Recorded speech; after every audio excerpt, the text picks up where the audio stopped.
আউযু বিল্লাহি মিনাশ শাইতানির রাজিম। বিসমিল্লাহির রহমানির রহিম। আলহামদুলিল্লাহি রাব্বিল আলামিন।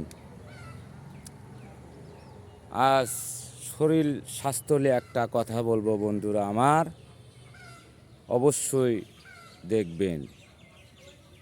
পায়খানা কষা হলে কি খাবার খাবেন সুস্থ থাকতে গেলে? সবজি খাবার বেশি বেশি খাবেন, ইনশাআল্লাহ ভালো হয়ে যাবে।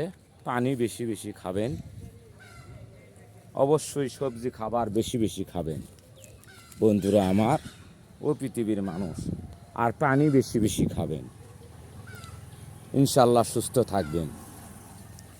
আর যাকেরে ঢিল হয়েছে, পায়খানা ঢিল সবসময় নরম হতেই থাকে, তারা সবসময় কষ্টা জাতীয় খাবার খাবেন। দেখতেই পাচ্ছেন, কষ্টা জাতীয় খাবার খাবেন, ইনশাআল্লাহ টাইট হয়ে যাবে। আর যাকেরে ঢিল টাইট, তারা সবসময় সবজি খাবেন। এই যে সবজি খাবেন, সবজি শাক সবজি খাবার খাবেন, পানি বেশি বেশি খাবেন, ইনশাআল্লাহ সারে যাবে। কাজলের কথাগুলো অবশ্যই শুনবেন,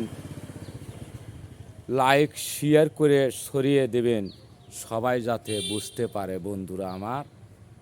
তাই সবাই এই দুনিয়ার সুস্থ থাক, এটাই আমি চাই। সবাই ভালো থাকবেন। আসসালামু আলাইকুম রহমতুল্লাহি ওয়া বারাকাতুহু।